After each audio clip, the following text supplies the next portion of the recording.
Graça e a paz, Senhor Jesus. Essa é a nossa esperança. O nosso Senhor virá. Ele prometeu e Ele é fiel à sua palavra. E Ele virá. E esse é o nosso maior anseio. Amém? Muito bem, vamos continuar nossas meditações aqui em Esdras. Esdras capítulo 6. Vamos ler o verso 16 ao 18, bem curtinho hoje. E os israelitas, entre eles os sacerdotes e os levitas e o restante dos exilados, celebraram com alegria a dedicação do templo de Deus. Para a dedicação do templo de Deus, ofereceram 100 touros, 200 carneiros, 400 cordeiros. E como oferta pelo pecado por todo o povo de Israel, ofereceram 12 bodes, de acordo com o número das tribos de Israel. E organizaram os sacerdotes nas suas divisões e os levitas nos seus grupos para o serviço de Deus em Jerusalém, conforme o que está escrito no livro de Moisés. Vamos orar. Senhor nosso Pai querido, vamos meditar na Tua palavra e pedimos que o Teu Santo Espírito possa iluminar a nossa mente e o nosso coração, para que recebamos a Tua palavra, sejamos impactados e transformados pelo poder da Tua palavra. Nós oramos no nome santo de Jesus. Amém. Muito bem, então chegamos aqui na nossa caminhada, a construção do templo e agora a dedicação do templo. Mas eu queria pensar com vocês, antes de a gente entrar no nosso texto mesmo, você já deve ter visto aquele brinquedinho que as crianças têm, que brilha no escuro? Um já viu, né? As crianças geralmente ganham um presente desse, ou um brinquedinho que brilha no escuro. Já viram, né? Mas se você pegar aquele brinquedinho que brilha no escuro e deixar dentro de uma gaveta, e na hora que entrar no quarto à noite e tirar ele da gaveta, ele vai estar brilhando? Não, ele precisa ficar exposto à luz. Então, geralmente o que as crianças fazem? Eles vão lá, põem perto do abajur, põem perto de alguma coisa, para ficar ali recebendo aquela luz, para quando eles entrar no quarto e fechar, apagar a luz, fechar a porta, agora está brilhando, olha que bonitinho. E aí, por que eu estou falando do brinquedo? O que isso tem a ver com o nosso texto aqui? A grande questão é que a gente está aqui diante da consagração, da dedicação do templo de Deus, que foi agora reconstruído, o segundo templo. E a gente tem visto já ao longo das nossas meditações aqui que o templo, ele representa exatamente a presença de Deus no meio do povo. Então não existia culto ao Senhor sem o templo. Não era possível cultuar ao Senhor sem a existência de um templo físico para eles ali. E se a gente fizer até uma comparação com algumas das religiões ali do Antigo Oriente Próximo, próximo deles, todas as nações, todas as civilizações da época tinham seus templos. Mas existiam muita semelhança nos templos, mas ao mesmo tempo existiam muitas diferenças.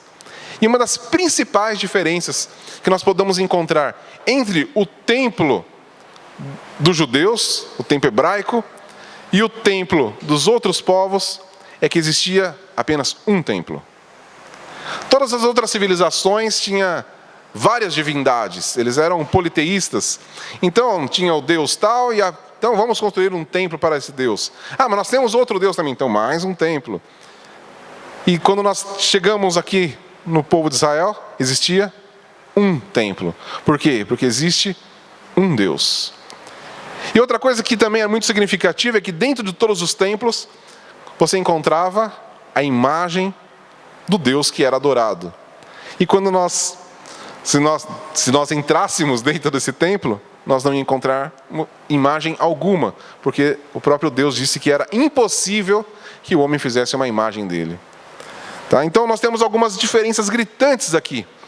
Mas o que é importante a gente entender disso tudo, e que é o que essas pessoas aqui que queriam e se alegraram, como a gente viu no nosso texto aqui, com a reconstrução do templo.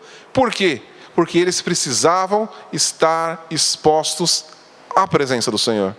Porque sem estar expostos à presença do Senhor, eles deixariam de cumprir o seu propósito da existência na terra. Nós temos visto, e já falamos várias vezes, como está no Catecismo de Westminster, qual é a finalidade do homem? É glorificar a Deus e encontrar prazer nele. E esse povo sabia que eles foram escolhidos, foram separados para glorificar ao Senhor. E eles só poderiam glorificar ao Senhor se eles tivessem o templo para cultuar. Porque o relacionamento deles com Deus era baseado no templo. Sem templo, eles não tinham encontro com Deus. Sem templo, a presença de Deus não estaria no meio deles. Então eles precisavam do templo. E aí, a grande questão aqui é que tudo gira em torno do culto. Então, o tema da nossa mensagem hoje, do nosso sermão, é o templo e o culto ao Senhor.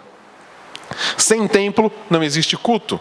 E nós temos visto, no decorrer dos nossos estudos aqui, que o templo simboliza para nós, agora nos nossos dias, Jesus Cristo. Ele é o templo, Ele é o tabernáculo, Ele é a própria presença de Deus. Lá João escreveu no seu capítulo 1 lá, e vimos a sua glória. Por quê? Porque Ele habitou entre nós, Ele tabernaculou entre nós. Então vimos a sua glória, vimos a glória de Deus. Era isso que aquele povo estava buscando, eles buscavam a glória de Deus, eles buscavam a presença de Deus. E nós temos hoje a presença de Deus na pessoa de Jesus Cristo. Mas, aí trazendo para o nosso contexto, onde está a presença de Deus hoje, nos nossos dias? Aí está em Jesus. Mas como que Jesus se faz presente nos nossos dias? Através da igreja, que é o corpo de Cristo. Nós já meditamos isso, então não é nenhuma novidade, mas é só para a gente contextualizar aqui o nosso tema de hoje. Nós, como igreja, somos o corpo de Cristo. Logo, a presença do Senhor está na sua igreja. Então, quando nós nos reunimos para cultuar, nós estamos o quê? Celebrando o próprio Cristo. Nós estamos, podemos dizer, dramatizando a presença de Jesus na terra. Nós estamos dramatizando o templo que nós tínhamos aqui, físico, hoje aqui. Nós não podemos dizer que o templo são essas paredes. O templo é a igreja do Senhor Jesus Cristo na terra. Então nós temos hoje, podemos dizer, um templo fragmentado nas diversas partes do mundo. Nós temos um pedacinho aqui hoje. Nós temos um pedacinho reunido em vários lugares daqui de São Paulo, em vários lugares do Brasil, em vários lugares do mundo. Pedacinhos de um único templo, que é Jesus Cristo. E aí, como nós cantamos há pouco, nós ansiamos o dia em que esse templo será um só. E estaremos eternamente na presença do Deus Santo, como um único povo. Não mais como fragmentos espalhados pela terra, mas onde a igreja invisível se tornará um único povo, celebrando a presença do Senhor. E como está lá em Apocalipse, será o nosso sol. Não teremos mais a luz do sol nem da lua, mas teremos o próprio Deus iluminando a sua igreja. Então, quero pensar agora, vamos para o nosso texto, agora sim, depois dessa introdução aqui. E nós vamos perceber alguns pontos muito importantes nesse nosso texto sobre o nosso culto ao Senhor. Como deve ser o nosso culto ao Senhor? É muito comum a gente pensar quando você estuda administração, estuda alguma coisa, tem o marketing, tem lá os 4 P's do marketing, os 4 não sei o quê, os 3, os 2 H's, os 2... Tem no marketing lá também os 4 W's, tem um monte de coisa. E eu quero pensar então hoje nos 4 C's do culto. Então a primeira coisa que a gente vai ver no nosso texto aqui é a comparação. Então o nosso primeiro ponto é a comparação. Por que comparação? Nós já vimos lá atrás, quando foram lançados os fundamentos do templo, que aqueles que tinham visto o primeiro templo choraram ao ver o fundamento do segundo templo. Falaram, ele não é igual. O primeiro era muito maior. O primeiro era muito mais majestoso. Esse está ficando legal, mas não é igual. E eles choraram. Ao mesmo tempo, enquanto aqueles mais jovens que não tinham visto o primeiro templo se alegravam, porque olha, temos um templo, teremos um templo, o fundamento do templo foi lançado. Mas nós temos então, desde o início, uma comparação com o primeiro templo. Então nós temos o segundo templo agora, mas ele não é igual ao primeiro, né? E não só na própria estrutura do templo, mas na própria dedicação, que é o que nós estamos vendo aqui. Quando a gente vê, quando pensa, quando os nossos governos aqui fazem uma obra, né, e aí coloca o nome de alguém, e celebra o dia, e não sei o quê, né? Por quê? Porque uma festa tem que ser inesquecível. E as pessoas gostam de ficar falando e falando, porque olha só o que nós construímos, né? E quando a gente chega no nosso texto, nós temos 3 versículos falando sobre a dedicação do templo. Não é muito pequeno? Para uma obra tão grandiosa que demorou anos para ser construída, e agora a Escritura dedica 3 versículos para a dedicação do templo. Então nós temos já uma comparação aqui, como se o templo não fosse igual ao primeiro. E nós vamos à festa. Nós vemos aqui que no verso 16, que eles celebraram o Senhor, e aí no verso 17, para a dedicação do templo, eles ofertaram 100 touros, 200 carneiros, 400 cordeiros. E a gente pensa, nossa, bastante coisa. Olha quantos animais foram oferecidos na dedicação do templo. Mas se você vai lá para Reis ou Crônicas, onde vai falar da dedicação do primeiro templo, o templo de Salomão, então a gente vai ter um pouquinho diferente. A gente vai ter 22 mil bois, 120 mil ovelhas. Um pouquinho mais do que o que nós temos aqui. 100 novilhos, 200 carneiros e 400 cordeiros. Então olha a diferença de número de animais oferecidos. Ou seja, o número da festa era bem reduzido agora. Antes nós tivemos uma festa com muita gente, muitos animais sendo oferecidos. Agora nós temos bastante, mas perto do primeiro, isso não é nada. Então, se a gente pensar até nos mais velhos que estavam lá, os mais temos aqui 100 novilhos. 100 novilhos, você não viu nada. Você precisa ver na minha época. Era muito mais, eram 22 mil. Né? O que são 100? 100 mixaria, não dá nem graça. Né? Essa comparação, só que por que isso? Por que eles estavam agora tendo tão poucos recursos? Porque eles traziam as marcas da disciplina do Senhor sobre eles. Eles se afastaram do Senhor, então agora traziam as marcas da disciplina do Senhor. Eles carregavam isso, eles já não eram mais o mesmo povo. Eles eram um povo agora que trazia o castigo marcado no seu corpo e na sua história. E aí quando nós pensamos em nós, aí vamos trazer para a nossa realidade. O nosso culto sempre vai começar com uma comparação. Nós trazemos essa comparação constante em nós. Nós podemos olhar para a história da igreja e falar, nossa, mas a igreja hoje está tão ruim. Se fosse antes. E os mais velhos sempre falam, não, na minha época, o culto era diferente. A igreja era diferente. Então, a comparação faz parte da nossa história como povo de Deus.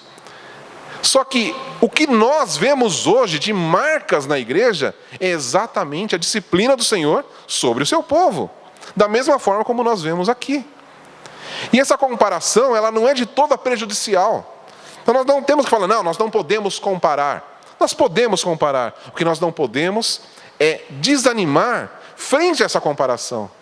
Por quê? Porque quando nós vemos para esse povo, eles fizeram a comparação. Só que quando a gente vê, eles se alegraram, eles festejaram.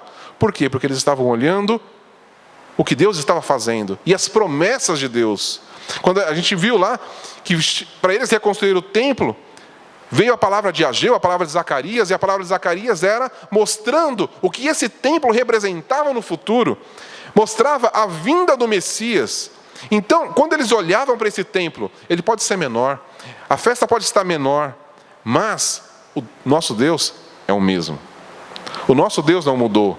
Nós mudamos, as nossas circunstâncias mudaram, mas as promessas de Deus são imutáveis. Ninguém muda, ninguém diminui o que Deus faz, porque o que Ele faz é o que Ele prometeu e Ele não muda. Deus não sofre marcas do tempo, Deus não sofre consequências do que nós fazemos. Nós sofremos, mas o que Ele prometeu é imutável. Então, nos tempos difíceis como vivemos hoje, da igreja, a fé naquilo que Deus é, naquilo que Ele falou, é o que vai nos encorajar para continuarmos cultuando ao Senhor. Então, quando chegamos para cultuar a Deus, nós temos essa percepção: a igreja não é mais a mesma, a igreja não é aquilo que deveria ser, mas nós confiamos em Deus. Então, quando chegamos para cultuar a Deus, nós podemos sim comparar a nossa vida, inclusive. Olha como eu sou. E olha como Jesus nos apresenta como modelo ideal de homem. E olha como eu sou. Mas eu não vou olhar para mim. Eu não vou olhar para as minhas dificuldades. Eu não vou olhar para as minhas circunstâncias. Eu não vou olhar para as circunstâncias da igreja. Eu vou olhar para aquele que é fiel para cumprir o que prometeu. Então, ao cultuarmos ao Senhor, eu não vou olhar para mim. A gente não vai olhar para quem nós somos por nós mesmos, mas nós vamos olhar quem nós somos por causa do Senhor, por causa das promessas do Senhor. Então, o nosso culto sempre vai começar olhando para as promessas do Senhor. Nós chegamos aqui, diferentemente do que o povo tinha, eles tinham a promessa do Messias. Nós já temos a história do Messias que já veio, mas, como cantamos há pouco, nós aguardamos o dia em que Ele vai voltar. Então nós temos uma história para trás, mas nós olhamos para frente. Então os nossos cultos têm que ser marcados exatamente pelas promessas do Senhor. Nós adoramos ao Senhor por aquilo que Ele é e prometeu fazer no meio do seu povo. Amém? Esse é o nosso primeiro C, a comparação. Segundo C, a celebração.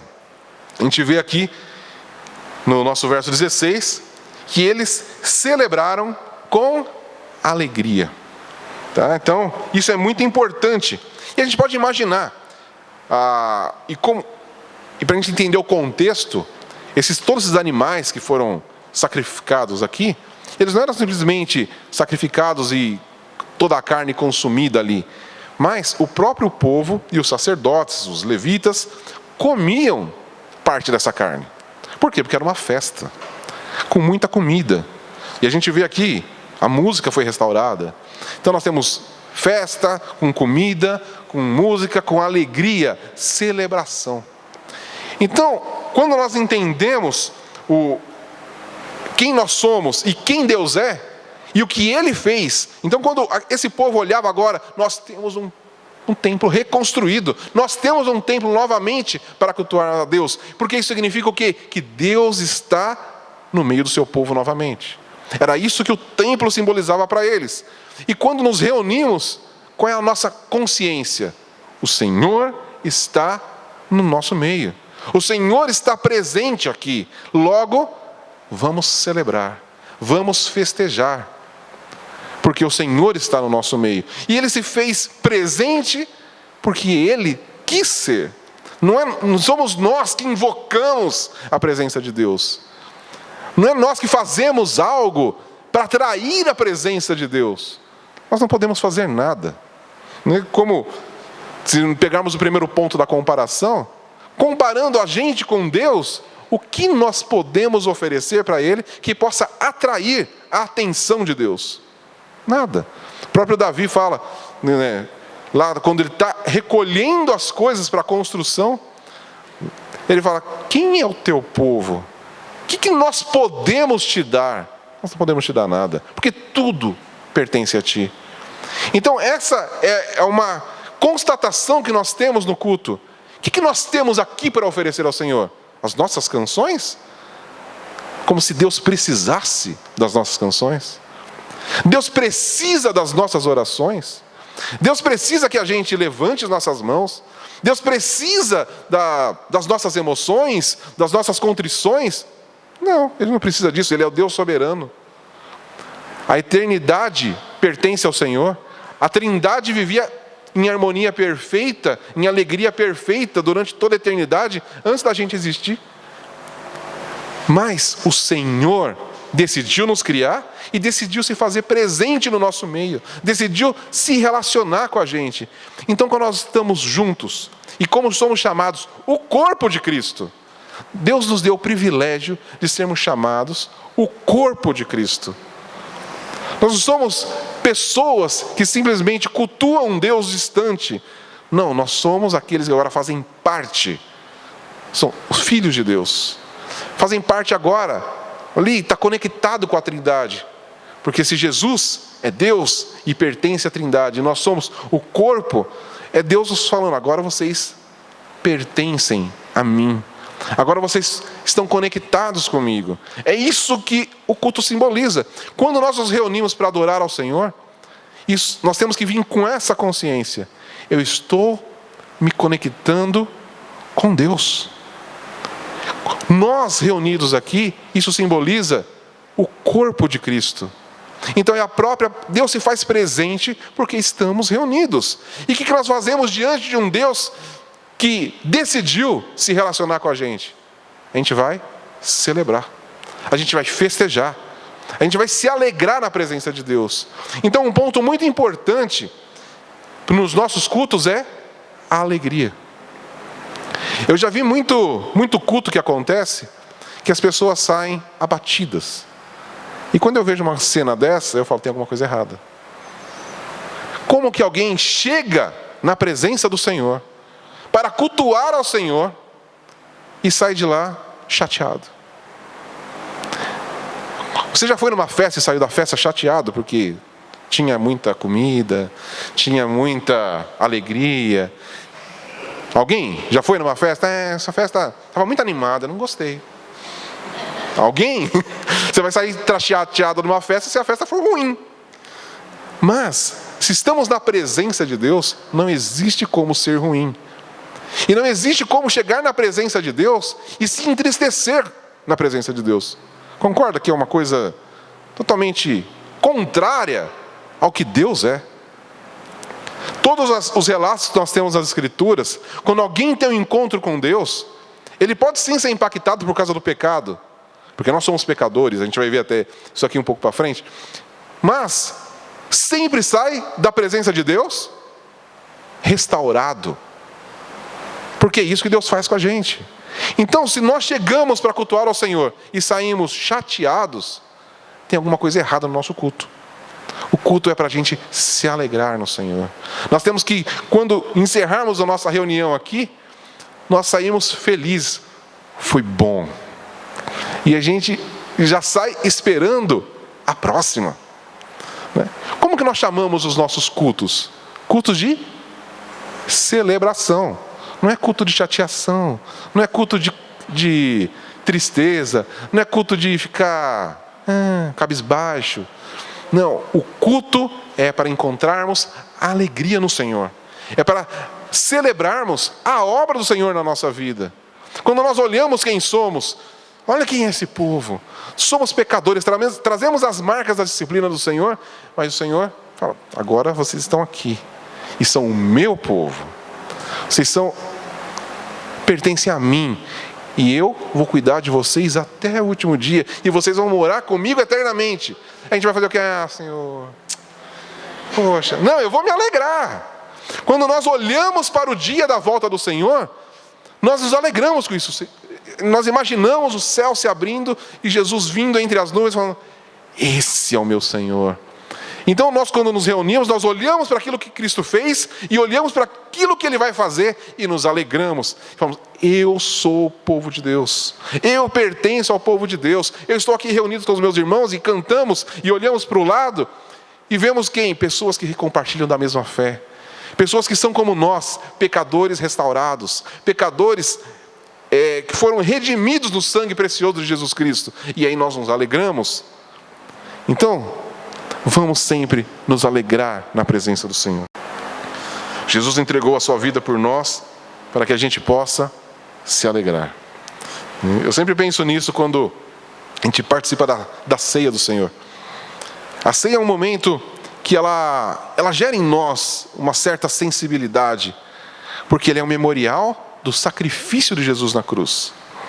E nós, quando olhamos o pão, que é o corpo do nosso Senhor partido, e olhamos o cálice, que é o sangue de Cristo vertido, a princípio isso pode trazer uma certa melancolia para a gente, uma certa tristeza. O Senhor morreu, Ele sofreu. Mas aí quando a gente olha o propósito disso, a gente fala, não, eu não vou me entristecer por isso. Se não fosse por isso, eu não estaria aqui. Se não fosse por isso, eu não teria mais esperança. E o próprio Cristo, a palavra nos diz, quando Jesus estava ali, e Ele olhou para a alegria que estava proposta. Então, o nosso Senhor, Ele não estava na cruz triste, chateado. Poxa, vou ter que morrer, vou ter que sofrer. Ele estava assim, ele teve o seu momento de angústia ali no Getsêmani. Mas quando Ele olhou para frente, falou, não, eu estou vendo um povo restaurado. Ele estava vendo isso daqui.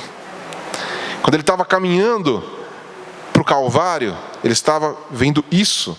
E Ele se alegrou. Então, quando nós olhamos para o sacrifício de Jesus na cruz, nós precisamos nos alegrar. Parece um contraste. Ela nos traz contrição, ela nos traz uma sensibilização, mas ao mesmo tempo tem que nos trazer alegria, celebração, júbilo, contentamento. O Senhor entregou a sua vida por mim, para que eu pudesse celebrar. Não é o que a gente cantou hoje? E entregou a sua vida para que pudéssemos celebrar. Sem a entrega de Cristo não tinha celebração, mas Ele entregou, logo eu não vou mais me entristecer, eu vou celebrar. E isso vale, eu estou falando do nosso momento do culto, mas isso vai valer para a nossa vida. Sempre que as aflições nos cercarem, e a gente se entristece nesse mundo com as situações, com as coisas que acontecem, mas aí nós precisamos olhar para o que Ele fez e para o que Ele fará, e encontrar alegria no Senhor. Amém? Vamos para o nosso terceiro C, que é a consciência pactual. No verso 17 fala: e como oferta pelo pecado, por todo o povo de Israel, ofereceram 12 bodes, de acordo com o número das tribos de Israel. Era um dia de celebração, um momento de alegria, e é como nós chegamos para cultuar o Senhor. Mas nós não podemos esquecer de um detalhe: nós somos pecadores. Então nós nunca podemos chegar diante de Deus, e a mesma maneira como eles chegaram, falando, olha só Deus, olha esse templo. Isso é bom, não é? Olha como a gente tem. Então, Senhor, recebe aí porque a gente fez. Não, a postura deles é, somos pecadores. Então, se nós vamos dedicar esse templo ao Senhor, a primeira coisa que a gente vai ter que fazer é oferecer o sacrifício pelo pecado. Só que a diferença é que nós não precisamos oferecer nenhum sacrifício pelo pecado, porque Jesus já ofereceu o sacrifício definitivo. Mas nós precisamos sim no nosso culto, quando chegarmos para cultuarmos ao Senhor, termos essa consciência: somos pecadores, carecemos da misericórdia e da graça do Senhor Jesus. Nós nunca podemos chegar num culto ao Senhor com o nariz empinado e falar: Senhor, vim aqui te cultuar porque recebe aí porque eu sou legal. Eu vim cantar porque como eu canto bem. Então recebe aí, Senhor. Não, a postura é sempre de se humilhar diante de Deus, porque Ele é o Deus Todo-Poderoso. Nós somos pecadores, Ele é santo e nós pecadores. Então nós sim, o primeiro momento que nós temos diante do Senhor é essa constatação: somos pecadores. Mas ao mesmo tempo que temos essa constatação de que somos pecadores, nós olhamos para Jesus, o verdadeiro templo. E era isso que eles estavam diante do templo. E diante do templo, eles perceberam: precisamos de perdão.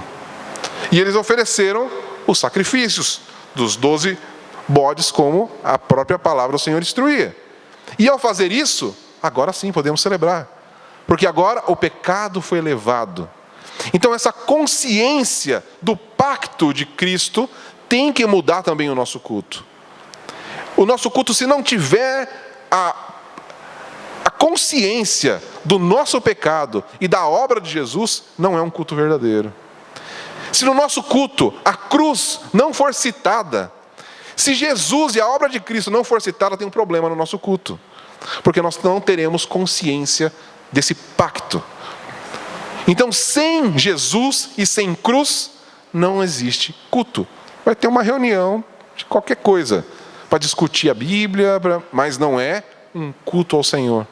Porque o culto ao Senhor, ele sempre vai estar permeado pela aliança que é cumprida, que se cumpriu em Jesus Cristo. Então, se nós, nos nossos momentos de música, aqui, não cantarmos sobre a obra de Jesus, não vale nada. Nós podemos cantar sobre outras coisas das Escrituras, tipo cantar um salmo, mas a gente vai perceber, porque toda a palavra de Deus aponta para Jesus. Então, se nós tirarmos Jesus da equação, acabou o cristianismo. Não existe cristianismo sem Jesus. Não existe cristianismo sem cruz. Eu conversava com o Eric essa semana, a gente falava disso, né, citando algumas teologias, e como alguns tiram, né, ou tira a ressurreição, ou tira a cruz, tira Jesus. Não, que cristianismo é esse? Um cristianismo sem cruz não é cristianismo. Se Jesus não morreu, nós continuamos pecadores, separados de Deus. Só que se Cristo não ressuscitou, nós não temos nova vida. Então, sem Jesus, sem cruz, sem morte, sem ressurreição, não existe cristianismo. Então, se nós nos reunirmos sem essa consciência do pacto, é uma reunião inútil. É um culto que não serve para nada. É um culto vazio. E por que tantas igrejas, a gente vê que são igrejas vazias, e vazias não de gente, às vezes tem igrejas lotadas, mas sem a presença de Deus. Por quê? Porque a presença de Deus só existe onde tem um povo com a consciência pactual. Um povo que olha para a cruz, um povo que olha e percebe a grandeza da obra de Jesus e apoia toda a sua vida nessa realidade. Jesus morreu para me perdoar, para me salvar dos meus pecados. Eu sou um resgatado, eu sou um redimido. Isso é importantíssimo nos nossos cultos. Um outro ponto que a gente vê nessa consciência pactual é que eles ofereceram, né, como o nosso texto diz aqui, ofereceram 12 bodes, né, de acordo com o número das tribos de Israel. Só que quando a gente percebe os exilados que voltaram as 12 tribos? Não. Nós temos Judá. E a tribo de Benjamim que meio que se mesclou à tribo de Judá. Por isso que eles agora são chamados judeus, por causa de Judá. Não existe mais as 12 tribos. Mas na hora que eles vão dedicar o templo, eles oferecem 12 bodes pelas 12 tribos. Por quê? Porque eles entendem unidade. Então, a consciência pactual, ela também traz essa consciência de unidade entre a gente. A unidade que nós, e a gente, por tanto tempo, apresentou como o lema da nossa igreja, né, a unidade. E essa unidade ela é alcançada aqui no nosso, fala, esforçando-nos para preservar a unidade do corpo. Mas esse esforço não é um esforço nosso, não é um trabalho nosso. O esforço que nós temos de fazer é sempre manter os nossos olhos na cruz. Porque é na cruz que nós somos unidos. Então a consciência pactual da nossa união com Cristo, mediante o sacrifício de Jesus, faz a gente entender que nós agora estamos unidos no mesmo pacto. Não é o meu culto e o seu culto, é o nosso culto. Não existe o meu culto. Eu não venho oferecer o meu culto ao Senhor. Nós viemos nos reunir para oferecermos juntos um culto ao Senhor.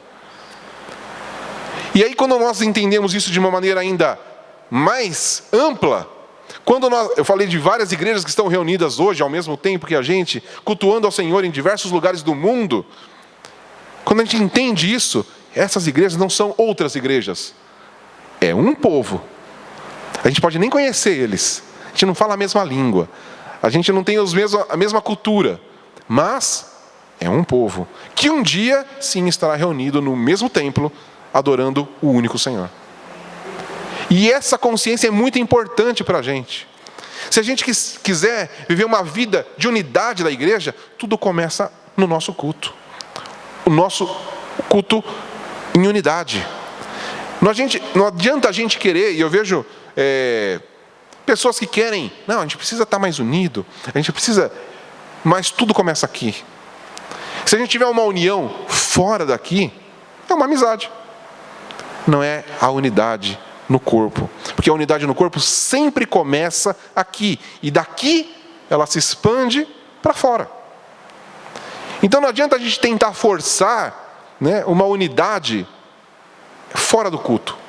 Tudo começa aqui. E por causa do que acontece aqui, ela se expande. E é isso que a gente vai ver. Na verdade, não é o nosso tema aqui, a expansão do reino, mas é exatamente esse é o propósito de Deus. A gente começa aqui e daqui se expande. Amém? Então, essa é a nossa consciência pactual. Primeiro, a nossa consciência da nossa unidade com Cristo. Em segundo lugar, a nossa unidade como corpo de Cristo. Amém? Então, é muito importante que a gente tenha essa consciência. Nosso quarto ponto, nosso quarto C, é o cânon, que é o cânon das Escrituras. Olha o que diz o verso 18. E organizaram os sacerdotes nas suas divisões e os levitas nos seus grupos para o serviço de Deus em Jerusalém, conforme o que está escrito no livro de Moisés. Então, como que deveria ser esse culto? De acordo com o que estava escrito no livro de Moisés. Pensa, nós temos um povo que ficou 70 anos exilado na Pérsia, Babilônia, depois Pérsia, e eles estavam lá e absorveram aquela cultura. Imagina, crianças que nasceram lá e viveram lá durante sua vida inteira. Pessoas lá, homens de 40 anos, 50 anos, sei lá, que viveram uma vida inteira dentro da Pérsia, dentro daquela cultura, com toda seus rituais, suas festas. Agora esse povo retorna para Jerusalém. E aí eles vão oferecer um culto ao Senhor. Temos um templo. O que é normal, né, seria eles trazerem uma bagagem persa. Então, a gente pode imaginar, né, que podemos ver, né, um comprometimento do culto com os princípios que estão nas Escrituras. Eles se recusaram a adotar novas condutas, novas maneiras de cultuar ao Senhor. A gente vê isso quando a gente viu lá no capítulo 4, quando os samaritanos e os outros povos ali, não, deixa a gente ajudar vocês. O que eles falaram? Não, vocês não têm nada a ver com a gente. O culto de vocês não é o nosso culto. Vocês não cultuam o mesmo Deus. Vocês estão falando que cultuam o mesmo Deus, mas não cultuam, como a gente viu lá em Reis. Vocês são idólatras. E vocês trazem um culto que não é como Deus nos ensinou. Então a gente não quer a ajuda de vocês. E agora nós vemos onde que eles foram encontrar o modo do culto, os princípios do culto. Na lei de Moisés. Então, a gente percebe que eles não foram lá fazer o culto ao Senhor. Mas a gente viu lá na Pérsia, tinha umas dançarinas persas. A gente pode adotar no culto, né? Ou então a gente pode fazer um teatro aqui mostrando o resgate dos judeus em meio, resgatando a cultura persa. Não, eles vão fazer um culto de acordo com a lei de Moisés. Aí a gente pode pensar, mas então era um culto engessado, um culto baseado em tradições? Não, era um culto baseado nas Escrituras. Eles não, em momento algum, eles trouxeram, não, porque antigamente se fazia assim, então a gente não pode mudar. Não era esse ponto. Não é o ponto de você seguir, porque fazia assim, não podemos mudar, é assim que se faz. Não, o que Deus falou que nós devemos fazer. Então o nosso culto não se baseia em regras e em tradições humanas, mas se baseia naquilo que o Senhor falou que deve ser o culto a Ele. Ele deixou muito explicado para a gente como que Ele quer um culto, né? Quando eu falei aqui do templo, que era diferente do templo das outras nações, eles podiam muito bem, construir o templo, mas está faltando aí porque agora eles não tinham nem mais a arca, lembra? Então, uma outra comparação, que a gente pode até pegar no nosso primeiro ponto, é que agora dentro do Santo dos Santos, não tinha mais a arca. Não tinha lá mais os querubins na tampa do propiciatório. O Santo dos Santos estava vazio. Então, alguém podia ter tido uma ideia. Vamos construir uma nova. Não, não vai construir uma nova. Porque o que o Senhor estabeleceu é isso aqui. Vamos fazer outra coisa diferente. E se a gente fizesse, sei lá, né? Vamos construir uma estátua lá dentro. Vamos construir um triângulo, né?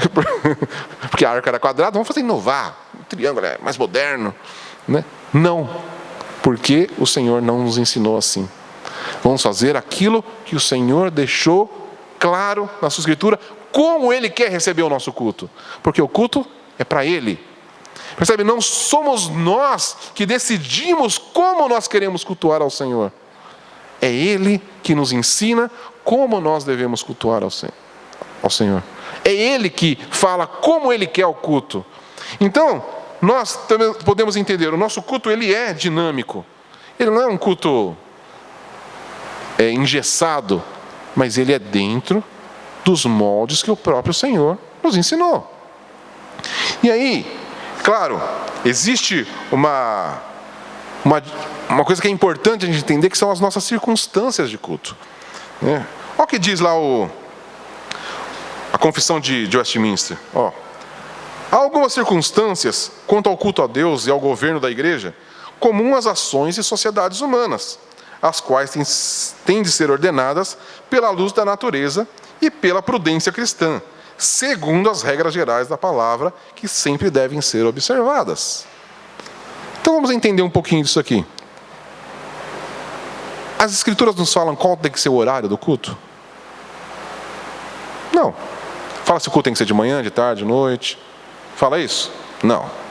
Fala com que roupa que tem que vir? Custou a Deus? Não. Fala como que tem que ser a ordem. Se a gente canta 3 músicas, 2 músicas, 4 músicas. Quanto tempo que tem que ter o sermão? 15 minutos, 20 minutos, 1 hora? 1h30, 2 horas? Não. Isso não são princípios de culto. Isso são circunstâncias. E isso Deus deixou para a gente. A gente pode ver, Deus estabeleceu o culto, mas Ele falou quanto tempo eles tinham que ficar lá cultuando ao Senhor? Não. Existia um tempo? Não.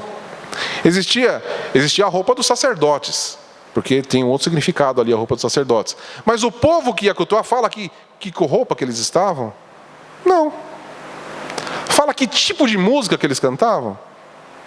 Não. Que instrumento que eles usavam? Não cita. Por quê? Porque isso são circunstâncias. Tá? Porque se a gente olhar, nós temos que fazer um culto como no Antigo Testamento. Esquece todos os nossos instrumentos aqui, porque nenhum desses daqui tinha na época. Eram outros instrumentos, que talvez a gente nem tenha mais. E aí, como que a gente faz? Não cultua mais o Senhor, porque não tem aqueles instrumentos? Porque não tem a Bíblia fala da cítara, né? A cítara até existe, não é a mesma cítara daqui da Bíblia, é uma cítara já mais moderna, mas eu não conheço ninguém aqui que toca cítara. Ou seja, não podemos mais cultuar ao Senhor porque não temos cítara. Então, isso é circunstância. E aí, como a própria Confissão de Westminster fala para a gente aqui, Deus nos deu sabedoria para a gente lidar com isso. Então, como que a gente vai escolher o horário do culto? De acordo com a sabedoria humana. Nosso culto é às 10 horas da manhã, um horário não muito cedo, dá para todo mundo levantar tranquilamente no domingo, vir para a igreja. Ninguém faz o culto às 7 da manhã. Por quê? Seria um negócio... A gente fala, a circunstância não vai ajudar. Certo? Vamos fazer um culto de madrugada. Nada errado em fazer um culto de madrugada, mas a maioria das pessoas não iriam participar. Por quê?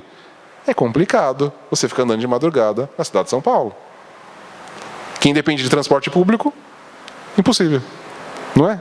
Então são circunstâncias que o Senhor deixa para a gente decidir.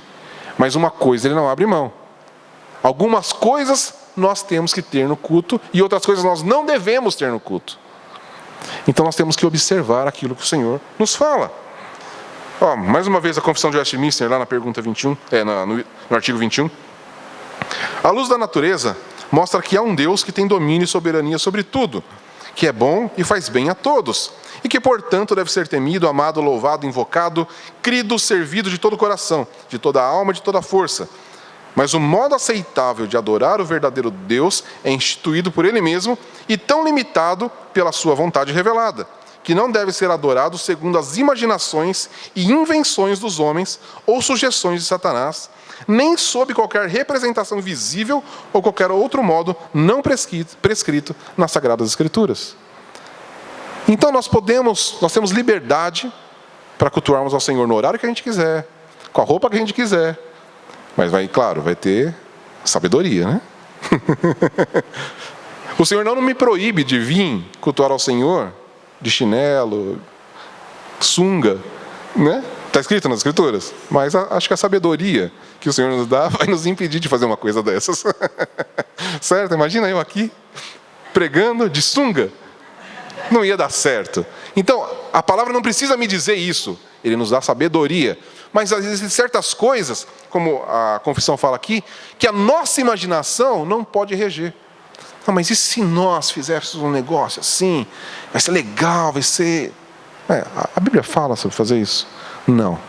Então não faço. Esse é o que a gente chama de princípio regulador do culto. Tá? Nós temos certas diferenças de liturgia, como por exemplo, a Igreja Católica Romana. E onde está a diferença? Por que nós não adotamos certas coisas que eles adotam? Porque a Bíblia não fala para fazer. Se a gente pensar, acender velas é pecado? A Bíblia fala que é errado acender vela? Não. Mas ela fala para acender? Não, então não acendo. Entende a diferença? Né? Existem coisas que a Bíblia proíbe. Vamos fazer uma imagem de Deus aqui? Não, isso é expressamente proibido nas Escrituras. Mas a vela não é proibida. Só que aí nós podemos pensar, mas em que uma vela vai me levar a adorar ao Senhor? Porque tudo tem que ser direcionado para Jesus. Lembra da nossa consciência pactual? A vela não vai me levar a uma consciência pactual. Então aí nós vemos o principal item do culto. O que vai me levar à consciência pactual? A Sagrada Escritura. Então, uma coisa que não pode faltar aos nossos cultos de maneira alguma é a Palavra de Deus. Os nossos cultos são regidos pela Palavra de Deus. Então não é só a pregação. Nós temos que ter a leitura das Escrituras, a exposição das Escrituras. Quando cantamos o quê? A Palavra de Deus. E quando oramos o quê? A Palavra de Deus. Então todas as nossas atitudes e ações no culto, elas são voltadas para a Palavra de Deus. Então aí mais um ponto importante. Se você entrar numa igreja e tem um culto lá super legal, mas a Palavra de Deus não é lida, não é exposta, tem uma coisa errada com esse culto. De novo virou uma reunião de amigos, uma reunião divertida, mas não é mais culto ao Senhor. Porque sem a Palavra de Deus, que é onde Ele se revela a nós, então nós não temos um culto autêntico. O Senhor coloca diante de nós isso. A Palavra de Deus está sempre presente no culto. A gente fala, mas onde que, nessa dedicação do templo, além deles se voltarem para a Palavra de Deus, para saber como cultuar, se a gente entende que o templo é a própria presença de Deus, e onde que Deus se revela hoje? Na Palavra dele. Se você quiser encontrar Deus, onde você encontra Deus? Na Palavra de Deus e na sua igreja. Mas na sua igreja Deus só é encontrado na sua igreja quando essa igreja está firmada na Palavra de Deus. Então, até antigamente se falava muito isso. Por exemplo, nós estamos aqui reunidos na Vila Formosa, às vezes você trabalha ou até mora bem distante, e você começa a evangelizar alguém, e você sabe que a pessoa às vezes não vai vir até aqui, porque é longe, e aí a gente pode falar, não, procure uma igreja perto da sua casa. Hoje está complicado falar isso. Porque não é qualquer igreja que prega a Palavra de Deus. Nós temos igrejas hoje completamente distantes de Jesus, completamente distantes do propósito de Deus, mas são chamadas igrejas. Nós temos que sempre se atentar para isso. Igrejas que pregam a palavra de Deus. Amém? Então, para a gente concluir aqui, quando a gente olha para essas nossas passagens, para essa nossa passagem aqui, o que a gente pode ver? Primeira coisa, nós, quando nos reunimos para cultuar o Senhor, há uma consciência da nossa identidade. É o que eles tiveram. Eles tiveram uma consciência da identidade como povo de Deus, como pecadores resgatados pelo Senhor. E essa tem que ser a nossa primeira atitude num culto. Quando chegarmos aqui para cultuarmos ao Senhor, é a nossa identidade. Primeiro, sou pecador, preciso da graça. Jesus morreu na cruz e perdoou os meus pecados. O sangue de Cristo foi derramado sobre mim. E aí eu olho para os meus irmãos e falo, eu pertenço a um povo redimido. Somos um único corpo, um único povo. E aí, juntos confessamos os nossos pecados e celebramos a nossa redenção. E sempre com tudo isso regado pela palavra de Deus, sempre baseado no que Deus faz e cheio de alegria. Amém? Então o nosso culto, resumindo tudo que eu falei, é chegarmos aqui, termos a consciência da nossa identidade em Deus, nossa identidade como igreja do Senhor, pecadores redimidos, que têm uma vida baseada na palavra e que são pessoas cheias de alegria. Amém? Isso eu queria dividir com vocês essa manhã, e que a gente possa realmente ter uma percepção e uma visão do nosso culto diferente, né, do que muita gente acha que é o culto ao Senhor. Eu sei que não é nenhuma novidade o que a gente falou aqui, mas são princípios que o Senhor estabelece para o nosso culto. Amém? Vamos orar. Senhor, nós meditamos na Tua Santa Palavra e o Senhor nos ensina como devemos Te cultuar, prestar um culto correto a Ti. Senhor, e nós, em primeiro lugar, pedimos que o Teu Santo Espírito possa conduzir as nossas vidas, conduzir a nossa igreja, para que sempre a gente esteja conectado com o culto verdadeiro. Senhor, que a gente nunca se afaste da Sagrada Escritura. Senhor, que a gente nunca perca a nossa consciência de quem somos e daquilo que o Senhor fez por nós. Senhor, que os nossos cultos sejam regados sim pela alegria da Tua presença. Senhor, que a Tua presença seja manifesta no nosso meio, sempre que nos reunimos, porque nós estamos olhando para a obra perfeita de Jesus Cristo. Senhor, restaure em nós a nossa unidade como corpo de Cristo, que é iniciada nos nossos encontros, nas nossas reuniões, nos nossos cultos a Ti. Senhor, que o que nós fazemos aqui possa reverberar em toda a nossa vida, na nossa casa, na nossa família, no nosso trabalho, nos nossos estudos, na nossa convivência social. Senhor, que o nosso culto reverbere e que tudo que a gente experimente, os nossos cultos de celebração, mude a nossa vida e o nosso dia a dia, enquanto estivermos nessa terra, na nossa peregrinação. Senhor, que possamos oferecer a Ti um culto autêntico, um culto que Te agrade, um culto que seja como um aroma suave a Ti. Que as nossas canções, as nossas orações, nossas meditações na Tua palavra sejam sempre agradáveis a Ti. Esse é o desejo do nosso coração e nós oramos no nome santo de Jesus. Amém.